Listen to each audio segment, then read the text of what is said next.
Hello hello hello, good evening बेटा, good evening. आ जाइए सभी फटाफट से, क्लास हमारी शुरू होने वाली है।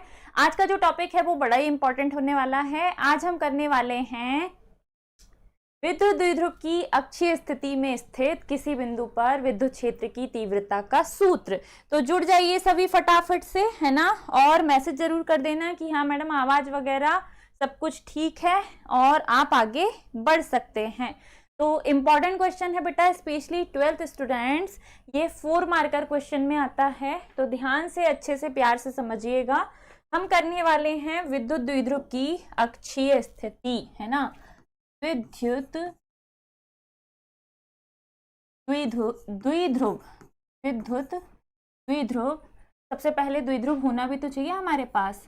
मान लीजिए ये है कोई विद्युत का नाम है AB। AB क्या है? विद्युत द्विध्रुव। अब द्विध्रुव की खासियत होती है कि इसके पास दो एक जैसे आवेश तो होते हैं, लेकिन इनकी प्रकृति अलग अलग होती है। ये जो प्रकृति होती है वो अलग अलग होती है। यहाँ तक क्लियर? चलो फटाफट से जुड़ जाओ। सब कुछ ठीक है या नहीं बता दो, जैसे हम क्लास को शुरू करते हैं। क्वेश्चन हमारा बड़ा ही सिंपल है, लेकिन बड़ा है। विद्युत द्विध्रुव की किस स्थिति में? अक्षीय स्थिति में, है ना। किस स्थिति में? अक्षीय स्थिति में। इसके पहले जब ये क्वेश्चन हम करें, इसके पहले मैं आपको एक बात बताना चाहूंगी कि आप लोगों ने बिंदु आवेश के लिए विद्युत क्षेत्र की तीव्रता ज्ञात की है, जो कि होती है 1/4 pi epsilon naught Q upon R Newton प्रति कूलाम। ये हम निकाल चुके बेटा। बिंदु आवेश के लिए विद्युत क्षेत्र की तीव्रता हम निकाल चुके, which is E is equal to 1/4 pi epsilon naught Q upon R square. याद आया? Sorry R, Q upon R। तो ये जो सूत्र हमारा आया है, sorry Q upon R square आएगा। ये जो हमारा सूत्र आया है, इसी सूत्र की हेल्प से आज हम निकालेंगे विद्युत द्विध्रुव की अक्षीय स्थिति। किसी भी द्विध्रुव की अगर हम बात करें, किसी भी द्विध्रुव मतलब डाइपोल, जिसपे दो अलग अलग आवेश होते हैं, दोनों एक दूसरे के पास पास होते हैं, किसी भी अगर द्विध्रुव की हम बात करें, तो इस द्विध्रुव के कारण आप दो स्थितियों में तीव्रता की गणना कर सकते हैं। एक, उस द्विध्रुव की समांतर स्थिति, मतलब जैसा द्विध्रुव है उससे कुछ दूरी पर उसी डायरेक्शन में आपको क्या निकालनी हो? तीव्रता निकालनी हो, तब आप निकाल सकते हो बेटा, ठीक है। दूसरा, जिसे हम बोलेंगे कौन सी स्थिति? अक्षीय स्थिति। जिसे हम बोलेंगे कौन सी स्थिति? अक्षीय स्थिति। एक्सियल पोजीशन बोलते हैं बेटा हम इसे, एक्सियल पोजीशन या फिर अक्षीय स्थिति, हम इस पे निकालेंगे, ठीक है। दूसरी जो होती है बेटा वो होती है निरक्षीय स्थिति, जिसमें आप द्विध्रुव के ऊपर किसी बिंदु पर यानी कि निरक्ष पर क्या निकालते हो? विद्युत क्षेत्र की तीव्रता, ठीक है। ट्रांसवर्स पोजीशन कहा जाता है इसे। तो एक होती है एक्सियल पोजीशन, ऐसे और ऐसे। एक होती है निरक्ष पर, ये द्विध्रुव है, इसमें ऊपर कहीं निकालो। तो ये दोनों अलग अलग स्थितियों पर हमें क्या ज्ञात करनी है? विद्युत क्षेत्र की तीव्रता। और ये बड़ा क्वेश्चन है, टाइम टेकिंग है ना, और धीरे धीरे आपको समझना है। एक बार में अच्छों को ये समझ में नहीं आता, तो बड़े प्यार से धीरे से अच्छे से मैं आपको समझाऊंगी। कोशिश कीजिएगा कि आप समझें। AB क्या है बेटा? विद्युत द्विध्रुव, जिस पर आवेश -Q + Q कूलाम। द्विध्रुव के बीच की दूरी हम लेते हैं बेटा कितनी? 2a metre. और ये द्विध्रुव किसी माध्यम में रखा है जिसका परावैद्युतांक है K, ठीक है। जिस भी माध्यम में रखा, मान लो हमें इसके अक्ष पर तीव्रता निकालनी है, तो इसका एक मध्य बिंदु हम लेते हैं O, और O से कुछ दूरी पर, सेंटर पॉइंट से कुछ दूरी पर, समथिंग R मीटर की दूरी पर हम किसी बिंदु तक पहुंचते हैं, और उस बिंदु तक हम क्या निकालते हैं? तीव्रता, जो कि होगी बेटा E। इस बिंदु पर हम तीव्रता निकालेंगे जो कि होगी क्या? E। उस बिंदु का नाम हम दे देंगे बेटा P। उस बिंदु का नाम हम दे देंगे P। क्लियर? AB क्या है? विद्युत द्विध्रुव, इस पर आवेश -Q + Q कूलाम। द्विध्रुव की लंबाई या द्विध्रुव के दोनों सिरों के बीच की दूरी 2a मीटर है। इन दोनों का एक सेंटर पॉइंट हम ले रहे हैं O, और O से कितनी दूरी? R मीटर की दूरी पर एक अन्य बिंदु हम लेते हैं बेटा P, और इस बिंदु P पर ही हमें क्या ज्ञात करनी है? इस बिंदु P पर ही हमें विद्युत क्षेत्र की तीव्रता ज्ञात करनी है। यहाँ कहीं ले लेते हैं हम, इस बिंदु P पर हमें क्या ज्ञात करनी है, विद्युत क्षेत्र की तीव्रता ज्ञात करनी है। ठीक है, ये रहा भैया पॉइंट E, यहाँ हम ज्ञात कर रहे हैं विद्युत क्षेत्र की तीव्रता, और इस बिंदु का नाम हम दे रहे हैं A, B और इसका है बेटा P। यहाँ तक क्लियर? ठीक है, जब भी हमें तीव्रता निकालनी होती है, जब आपने पहली बार तीव्रता निकाली थी तब मैंने आपको ऐसे बताया था, बिंदु O पर कोई प्लस Q चार्ज है, इससे R दूरी पर एक अन्य बिंदु P, जहां हम इस बिंदु आवेश के कारण क्या निकालेंगे, तीव्रता E।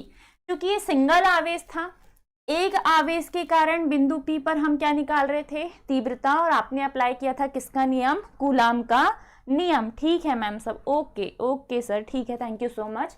तो ये जो क्वेश्चन हमने किया था बेटा, इसी क्वेश्चन की आज हम हेल्प लेंगे, इसी क्वेश्चन की आज हम मदद लेंगे, और इसी क्वेश्चन से हम आज द्विध्रुव के लिए क्या निकालेंगे, तीव्रता।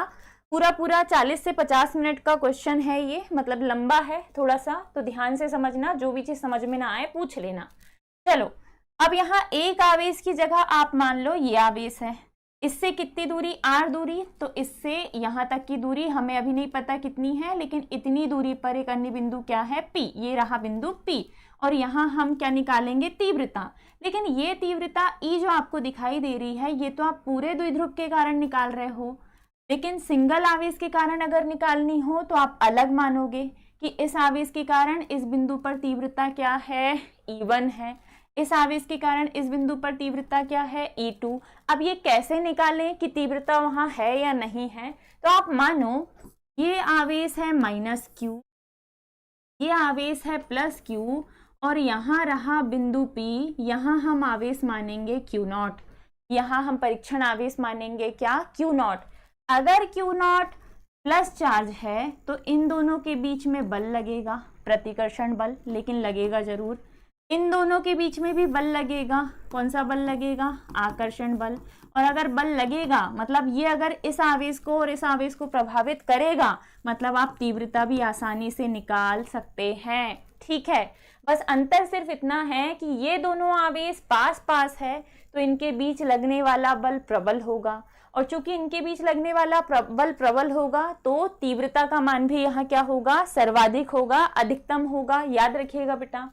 साथ ही ये आवेश इस आवेश से दूर है, इनके बीच की दूरी ज्यादा है, तो अगर इनके बीच की दूरी ज्यादा है तो दूरी ज्यादा होने के कारण लगने वाला बल जो है इनके बीच में, उसका मान थोड़ा सा क्या हो जाएगा, कम।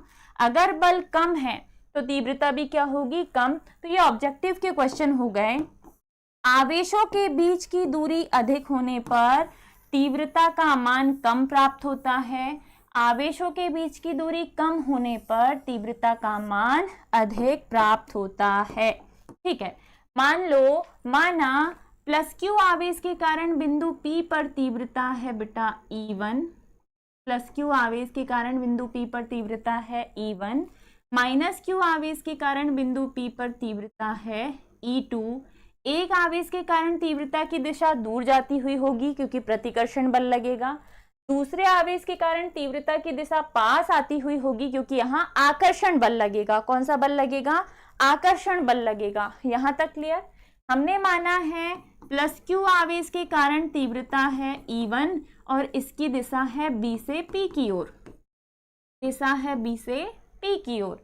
दूसरे -Q आवेश के कारण तीव्रता है E2 और इसकी दिशा है P से A की ओर, P से A की ओर। डन। एक आवेश के कारण बिंदु P पर तीव्रता E1, दूसरे के कारण तीव्रता E2। जब दोनों के मान निकल जाएंगे तब आप दोनों का योग करके परिणामी तीव्रता E की गणना कर सकते हैं। कुछ नियम कानून अप्लाई करेंगे और E का मान हम निकाल लेंगे। डन। ठीक है, समझ गए यहाँ तक? अब बढ़ते हैं हम आगे, पहले सुन लीजिए थियरी। ठीक है, पहले आपको सुननी है थियरी। ध्यान से सुनिएगा। चित्रानुसार AB एक विद्युत द्विध्रुव है जिस पर आवेश -Q और +Q कूलाम है। द्विध्रुव के बीच की दूरी बेटा 2a मीटर है। द्विध्रुव के बीच की दूरी 2a मीटर है। द्विध्रुव के मध्य बिंदु O से अक्षीय स्थिति में r दूरी पर एक अन्य बिंदु P स्थित है जहां हमें विद्युत क्षेत्र की तीव्रता E ज्ञात करनी है। अतः हम बिंदु P पर परीक्षण आवेश Q0 की कल्पना करते हैं। थोड़ा सा लंबा बड़ा डायग्राम बनाना ताकि आपको स्पेस थोड़ा ज्यादा मिले। ठीक है, परीक्षण आवेश किसकी कल्पना करते हैं बेटा? Q0 की। अब आप एक एक आवेश के कारण क्या निकालेंगे? यहाँ तीव्रता। ठीक है, पहला आवेश कौन सा है? प्लस क्यू आवेश के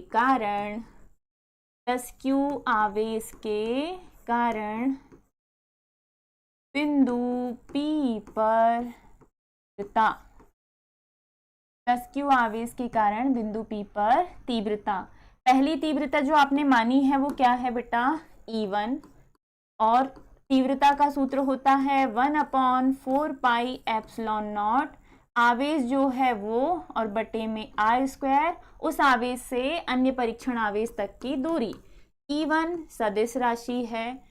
तीव्रता की दिशा है बेटा प्लस क्यू मतलब बिंदु B से P की ओर। तीव्रता की दिशा किधर से किधर है? B से P की ओर। डन, समझ आ गया। अब आगे देखो, r² दूरी है कहां से कहां तक की? प्लस क्यू से लेकर इस Q0 यानी कि बिंदु P तक की दूरी जो है वो r² है। लेकिन यहाँ r² है क्या? यहाँ r है क्या? नहीं है। तो फिर ध्यान से देखिए कि हम ये वैल्यू कैसे निकाल सकते हैं, है ना। अगर नहीं है तो ध्यान से देखिए कि हम इस वैल्यू की गणना कैसे कर सकते हैं। इस डायग्राम को थोड़ा सा हम बड़ा करके बनाते हैं बेटा। थोड़ा सा बड़ा इसलिए क्योंकि जरूरी है। AB और ये बिंदु P और यहाँ हम निकाल रहे हैं तीव्रता, है ना। ये है बिंदु A, ये है बिंदु B, ये है बिंदु P। हमने बोला था AB विद्युत द्विध्रुव है जिस पर आवेश -q और +q कूलम्ब है। द्विध्रुव के बीच की दूरी आपको दी हुई थी बच्चा 2a मीटर। द्विध्रुव का एक मध्य बिंदु हमने लिया था O, और O से आप अक्षीय स्थिति में r मीटर की दूरी पर चले और r मीटर की दूरी पर आपने खोजा बिंदु P, और बिंदु P पर क्या निकालनी है आपको? तीव्रता। इसीलिए आपने बिंदु P पर एक परीक्षण आवेश माना जो कि है Q0। नहीं भी लिखोगे तो चलेगा, आपको बस पता होना चाहिए। ठीक है, आपको बस पता होना चाहिए कि ऐसा है। गुड इवनिंग बेटा प्रीति, है ना। अब आगे देखो, अब आगे क्या है? आगे है ये कि हमने प्लस क्यू के कारण तीव्रता, देखो प्लस क्यू है Q0 है, इन दोनों के बीच की दूरी बहुत कम है। दूरी कम होने पर लगने वाला जो बल है वो बहुत ज्यादा होगा। जब दो आवेशों के बीच की दूरी कम होगी तो इनके बीच लगने वाला बल प्रबल होगा, स्ट्रांग होगा, और बल स्ट्रांग होगा तो इनके बीच की इंटेंसिटी यानी कि तीव्रता का मान भी कैसा होगा? अधिक होगा। ठीक है, अभी हम किसकी बात कर रहे हैं? प्लस क्यू की। माना प्लस क्यू के कारण जो तीव्रता है बेटा वो तीव्रता है E1, और दोनों एक दूसरे को प्रतिकर्षित कर रहे हैं, तीव्रता की दिशा दूर जाती हुई। -q और Q0 के बीच में आकर्षण बल लगेगा। तीव्रता हम मान रहे हैं E2 और दिशा इसकी है पास आती हुई। Q0 और -q एक दूसरे को आकर्षित करेंगे क्योंकि Q0 कहीं ना कहीं अगर नहीं लगा है कुछ तो प्लस चार्ज होता है, धनावेश होता है। जो परीक्षण आवेश होता है वो एक प्रकार का धनावेश होता है। गुड इवनिंग बेटा अतुल। चलो आगे देखो, अब अगर आपको यहाँ पर बिंदु P पर प्लस क्यू के कारण तीव्रता E1 आपने मानी, -q के कारण तीव्रता E2 मानी, तो आपने बिंदु आवेश के कारण विद्युत क्षेत्र की तीव्रता निकालना सीखे हैं। और बिंदु आवेश के कारण विद्युत क्षेत्र की तीव्रता क्या होती है बेटा? 1/4πε0 q/r²। अब इस फॉर्मूले में थोड़ा सा चेंज ये है कि पहली तीव्रता प्लस क्यू के कारण निकाल रहे हैं जो कि है E1। ठीक है, जो कि है E1। अरे यार ये पेन का कलर क्यों चेंज हो? ठीक है, 1/4πε0। आवेश Q है, Q ही रहेगा। R की जगह आ जाएगी एक आवेश से दूसरे आवेश तक की दूरी। तो क्या बेटा आपके पास प्लस Q से Q0 तक की दूरी दी हुई है? नहीं, आपके पास A से B तक की दूरी है, आपके पास O से P तक की दूरी है, A से B तक की दूरी है 2a, B से तक की दूरी हमें नहीं पता, लेकिन बीच वाले बिंदु से यहाँ तक की दूरी है r। अगर इतनी दूरी कुल दूरी r है तो इस बड़े r में से इस छोटे वाले हिस्से को काट कर, इस वाले हिस्से को काट कर हम ये वाला हिस्सा पता नहीं कर सकते? कर सकते हैं। कैसे? तो आपको पता है O से लेके B तक की दूरी a होती है, सिखाया है मैंने। O से लेके A तक की दूरी भी a होती है और A जुड़कर ही होता है 2a, इसीलिए AB की जो लंबाई होती है वो 2a मीटर होती है। तो अब हमें क्या करना है, अगर आपको BP की वैल्यू चाहिए, क्योंकि B से P तक के लिए ही आपने ये प्लस Q आवेश से P बिंदु तक ही तीव्रता क्या मानी है, E1, तो जो Q के बटे में आएगा वो एक्चुअल में दूरी क्या आएगी, P स्क्वायर, BP, और BP का क्या आएगा, स्क्वायर, और तीव्रता की दिशा होगी बेटा B से P की ओर, मतलब प्लस Q से Q0 की ओर होगी तीव्रता। प्रतिकर्षण बल लगेगा इन दोनों के बीच। कौन सा बल लगेगा, प्रतिकर्षण बल लगेगा। प्लस Q और Q0 दोनों प्रकार के धनावेश, दोनों ही धनावेश है, दोनों एक दूसरे को प्रतिकर्षित करेंगे, इसीलिए तीव्रता की दिशा होगी दूर जाती हुई। किसके कारण, इस धनावेश के कारण। तो अब अगर आपको BP का मान चाहिए तो BP का मान कैसे मिलेगा, इस बड़े R वाले हिस्से में से इस छोटे a वाले हिस्से को क्या कर दो बेटा, घटा दो। R में से a को घटा दो, आपको BP का मान मिल जाएगा। ये मिल गया BP का मान, ये वाला हिस्सा आपको मिल गया, ठीक है। अब अगर मैं आपको ये बोलूं कि बेटा आपको AP चाहिए, क्यों चाहिए, क्योंकि माइनस Q के कारण भी तो आपको बिंदु P पर तीव्रता निकालनी है, और माइनस Q कहाँ है, A पर। अगर आपको AP का मान चाहिए तो इस बड़े R में इस छोटे a को जोड़ दो। AP का मान चाहिए तो बड़े R में इस छोटे हिस्से a को जोड़ दो, तो आपको क्या मिल जाएगा, AP। मतलब BP का मान निकालना ज्यादा कठिन था, है ना, BP के वैल्यू निकालना ज्यादा कठिन था। समझ में आ रहा है कि नहीं, बोलो। जो बच्चे शुरू से जुड़े हैं उन्हें तो आएगा, है ना, शुरू से जुड़ने वाले बच्चों को आएगा।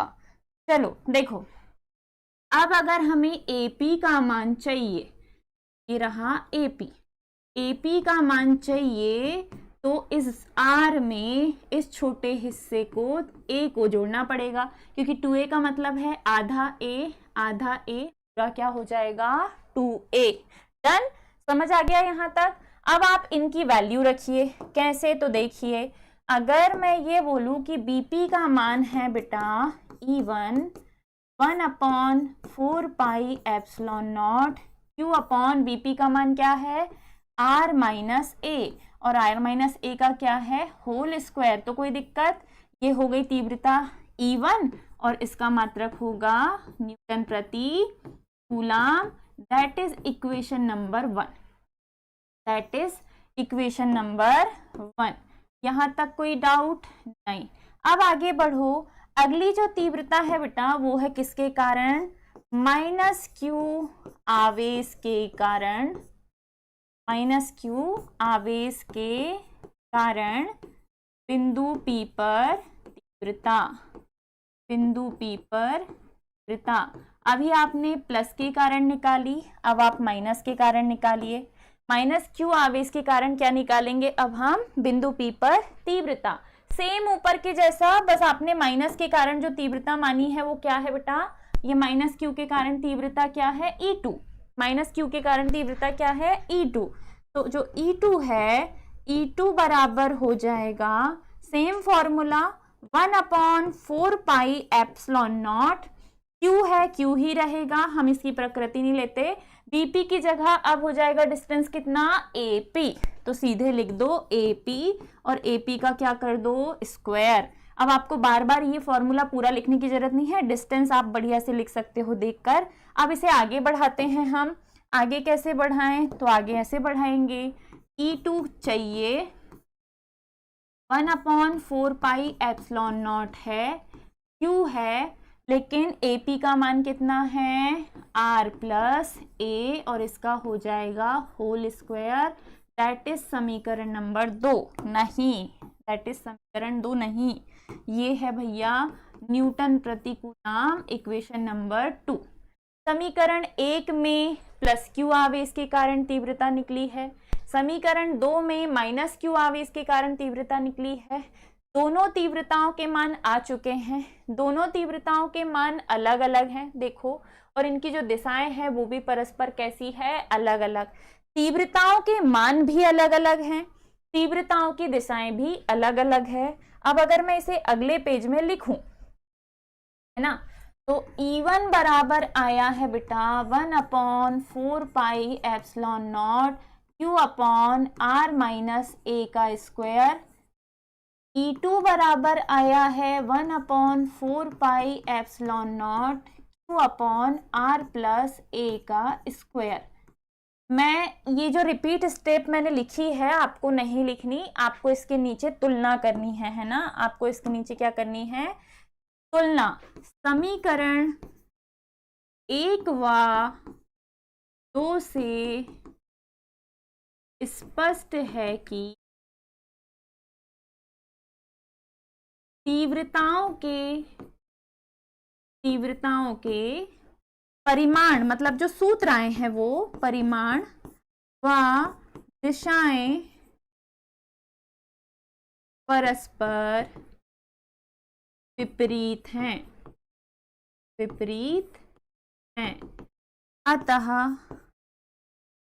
अतः बिंदु P पर परिणामी तीव्रता, अतः बिंदु P पर परिणामी तीव्रता। समीकरण 1 और 2 से ये स्पष्ट होता है कि तीव्रताओं के मान भी अलग हैं, इनकी दिशाएं चित्र में अलग अलग दिखाई दे रही हैं। तो अगर दोनों ही चीजें अलग अलग है तो इतना परेशान क्यों होना है भाई, है ना। ये ए हटाओ, ये ए हटाओ, बाकी सब ठीक है ना। तीव्रता बिंदु P पर परिणामी तीव्रता चाहिए, तो बिंदु P पर परिणामी तीव्रता कैसे मिलेगी, बिंदु P पर परिणामी तीव्रता कैसे मिलेगी, तो इसे हटाओ, है ना। बिंदु P पर अगर परिणामी तीव्रता चाहिए तो E बराबर हो जाएगा बेटा, जो ज्यादा है उसमें से कम को घटा दो, ज्यादा वाले में से कम वाले को क्या कर दो, घटा दो। अब कैसे पता मैडम कि ज्यादा कौन सी है कम कौन सी है, तो तुम्हें दिख रहा था कि जो पास में है वो प्लस क्यू आवेश है, तो प्लस क्यू के कारण जो तीव्रता होगी वो ज्यादा होगी।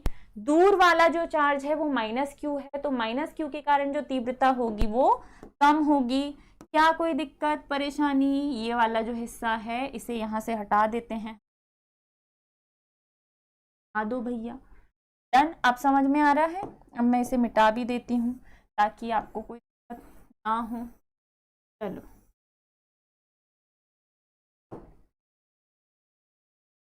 डिस्टेंस कैसे कैलकुलेट करें, तो ए यहाँ पी, ए पी का मान है आर प्लस ए।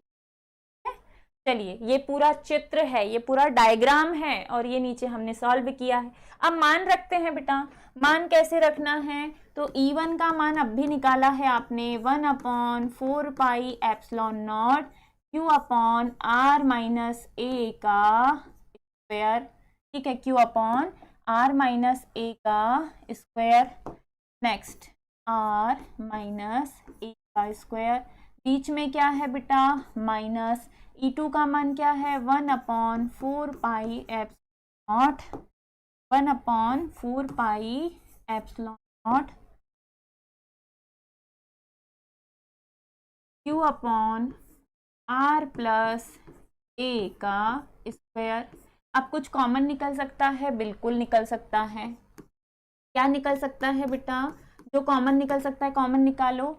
Q बाहर ले लो, 1/4 पाई है तो 4 पाई एप्सिलॉन नॉट बाहर ले लो, अंदर क्या बचेगा 1/R माइनस A का होल स्क्वायर, बीच में माइनस है 1/R प्लस A का होल स्क्वायर, ब्रैकेट क्लोज। ये बच जाएगा। दोनों तरफ Q थे, Q बाहर ले लिया, दोनों तरफ 4 pi epsilon not, 4 pi epsilon not भी ले लिया, जो बचा है वो यही है।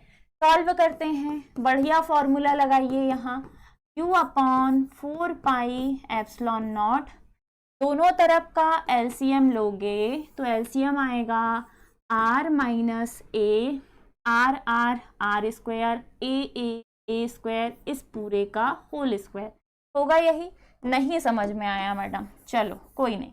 देखो इधर है r माइनस ए का स्क्वायर इंटू इधर है r प्लस ए का स्क्वायर।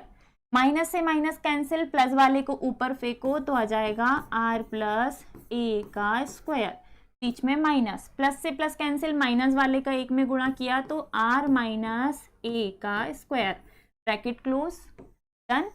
ठीक है, आगे बढ़िए। आगे क्या है तो E बराबर Q upon 4 pi epsilon naught. अब r प्लस ए स्क्वायर मतलब a plus B, A plus B square बराबर होता है A square plus B square plus 2ab, यही होता है। ठीक है, बीच में क्या है माइनस, तो ब्रैकेट लगाना पड़ेगा बेटा, माइनस है तो ब्रैकेट लगाना पड़ेगा। चलिए अब आगे, माइनस है तो ब्रैकेट लगाइए, यहाँ पे ब्रैकेट, r माइनस ए का होल स्क्वायर होता है r square plus A square minus 2ar, 2ra लिख सकते हो, 2ar लिख सकते हो, ये आपकी इच्छा है। बड़ा ब्रैकेट लगाओ, बटे में r और r का गुणा हुआ तो r स्क्वायर, a और a का गुणा हुआ तो a स्क्वायर, प्लस और माइनस का गुणा हुआ तो माइनस, और दोनों का क्या था होल स्क्वायर। चलो इसे सॉल्व करते हैं, है ना, इसे सॉल्व करते हैं। E है बेटा, Q है 4 पाई एप्सिलॉन नॉट है, ब्रैकेट के अंदर चलें तो नीचे है r square minus a square का होल स्क्वायर, ऊपर वाला जो है वो है r स्क्वायर प्लस ए 2ar, ब्रैकेट खोल दो, माइनस का अंदर गुणा करो तो माइनस का r स्क्वायर माइनस और प्लस माइनस का a स्क्वायर प्लस का 2ar, खत्म। अब मैं कोष्टक लगाऊंगी तो मेरी स्क्रीन क्लोज हो जाएगी, नहीं हुई। चलिए बच गए हम। अब देखो कुछ हो सकता है, ये प्लस वाला, ये माइनस वाला, ये प्लस वाला, ये माइनस वाला कैंसिल, बचा क्या बराबर Q upon 4 pi epsilon not, 2ar और 2ar प्लस का है तो जुड़ गया 4ar बटे में r स्क्वायर, अरे यार, बटे में r square minus a square का होल स्क्वायर। आ गया? ठीक है, आ गया, यहाँ तक आ गए आप? यहाँ तक अगर आ गए तो बताओ समझ में आया या नहीं। यहाँ तक अगर आ गए तो बताइए समझ में आया या नहीं। चलो अब एक टर्म लगाते हैं, क्योंकि कोई एक आवेश यानी कि Q और आवेशों के बीच की दूरी का गुणनफल द्विध्रुव आघूर्ण होता है, तो कोई एक आवेश और दूरी का दुगना कर दें अगर, दूरी का दुगना कर दें अगर, मतलब 2a को कर दो 4a, तो ये दुगना द्विध्रुव आघूर्ण होगा। तो दुगने द्विध्रुव आघूर्ण को लिख सकते हो आप, बिल्कुल 1/4 पाई एप्सिलॉन नॉट लिखो। इसे गलत जगह लिख दिया मैडम, नीचे लिखेंगे, हाँ ठीक है। चलो E है बेटा बराबर, इसे वापस नियतांक बनाइए, 1/4 pi epsilon naught, Q into 4a की जगह आ जाएगा 2 रो, इंटू में आ जाएगा r, बटे में आ जाएगा r स्क्वायर, माइनस में आ जाएगा a स्क्वायर, और इस पूरे का हो जाएगा होल स्क्वायर। ये जो आया है इसका मात्रक हो जाएगा न्यूटन प्रति कूलाम, समीकरण नंबर 3। यही अक्षीय स्थिति में तीव्रता का सूत्र है, ठीक है, लेकिन आधा अधूरा है। ये जो आया है यही है अक्षीय स्थिति में तीव्रता का सूत्र, लेकिन अभी ये पूरा नहीं आया, थोड़ा सा और सॉल्व करते हैं इसे। सूत्र क्या आया है बेटा?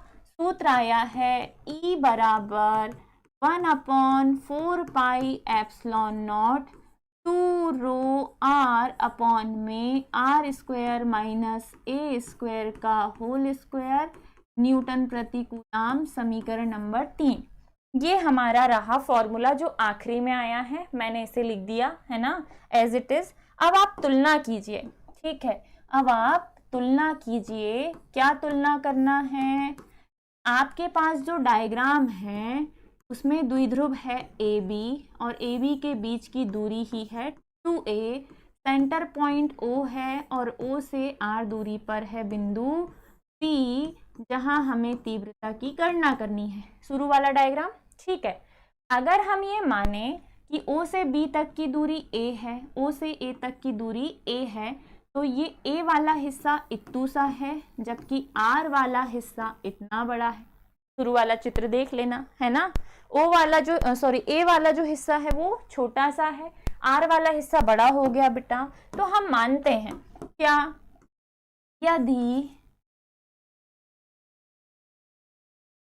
द्विध्रुव का आकार या द्विध्रुव की लंबाई अत्यंत कम हो, अत्यंत अल्प हो तब द्विध्रुव की लंबाई r बड़ा हो अगर a से, मतलब जो डिस्टेंस r दिख रहा है वो a से बड़ा हो, तो r स्क्वायर भी बड़ा होगा किससे? a स्क्वायर से। तो जो इतना बड़ा होगा उसकी छोटे की अपेक्षा तुलना कर सकते हैं, तो a स्क्वायर की क्या करेंगे हम? उपेक्षा।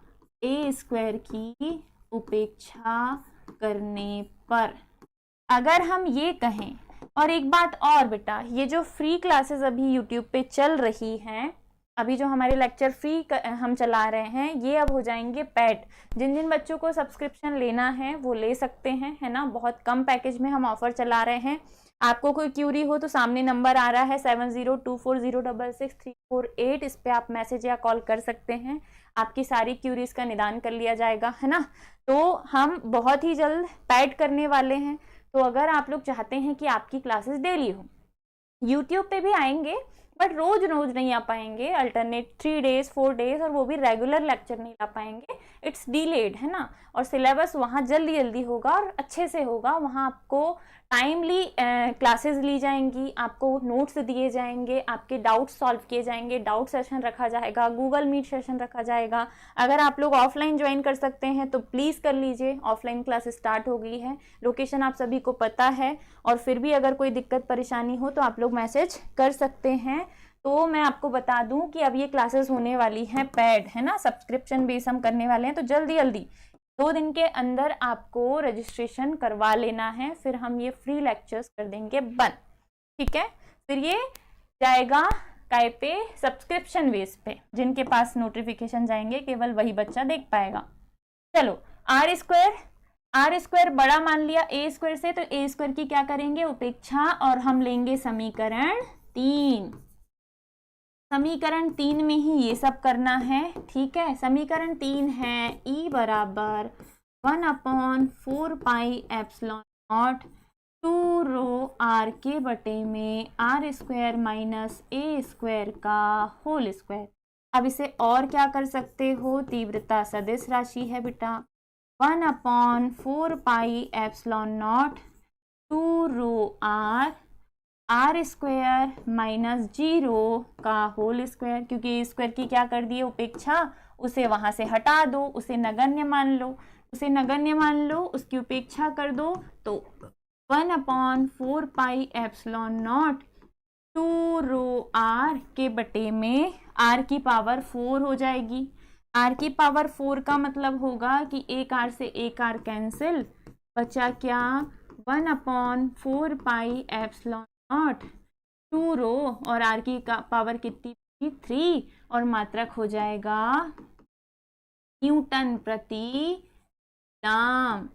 ये जो आया है फाइनली यही है, ये जो आया है यहाँ तक लाना ही, यही अक्षीय स्थिति में तीव्रता का सूत्र है। किसकी? द्विध्रुव की, क्योंकि चुंबक की भी निकालनी है। स्थिति में तीव्रता, तो क्षेत्र की तीव्रता का सूत्र है। फाइनली हमारा जो फॉर्मूला है वो आ गया।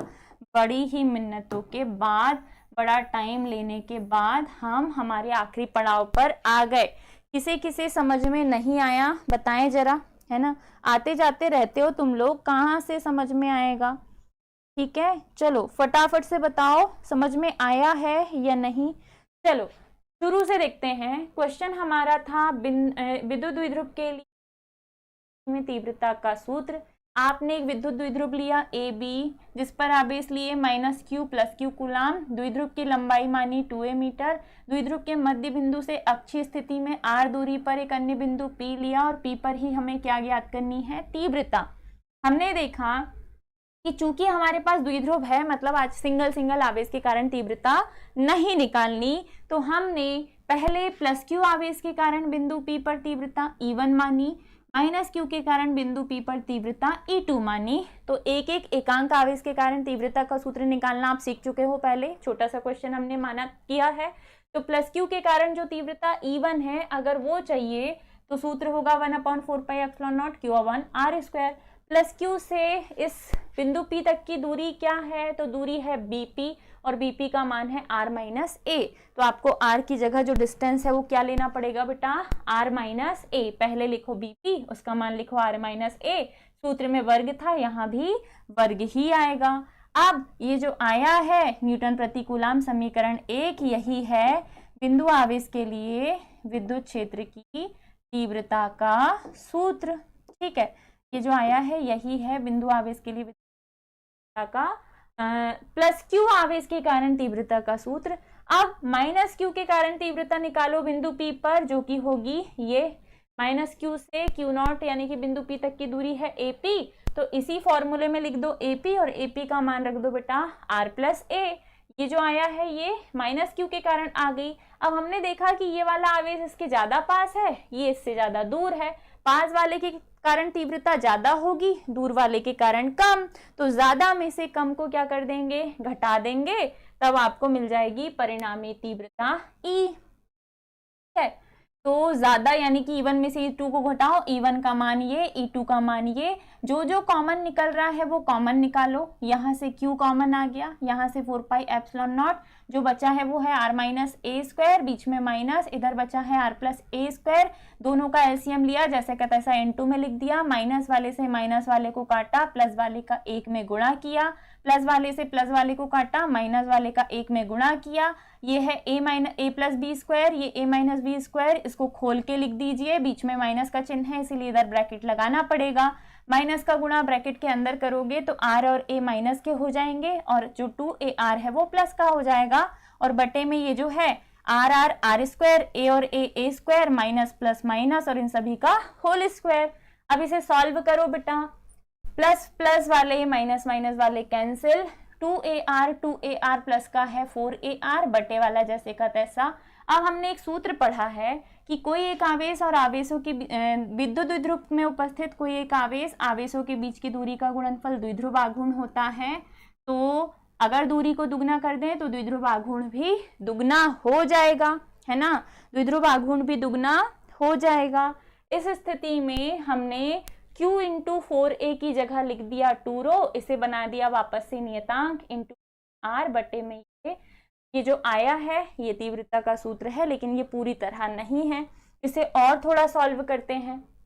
कैसे, तो इस फॉर्मूले में हम कंडीशन अप्लाई करते हैं कि यदि द्विध्रुव की लंबाई जो है वो अत्यंत अल्प हो अक्षीय स्थिति में दूरी की अपेक्षा, मतलब r का मान जो है वो बड़ा हो और a का मान जो है वो छोटा हो।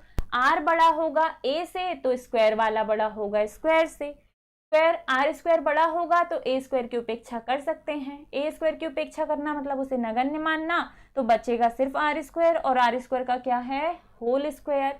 r² का होल स्क्वायर मतलब r की घात 2 दूनी 4, शून्य का कोई मतलब नहीं है। एक r से एक r कैंसिल, जो बचा है वो है 1/4πε0 2ρ/r³ न्यूटन प्रति कूलाम।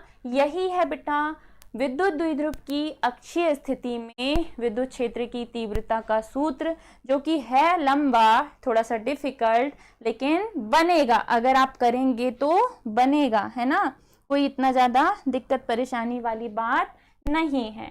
चलिए अब नेक्स्ट क्लास जो होगी आपकी वो है बेटा केमिस्ट्री की, इसी लिंक पर और आफ्टर दैट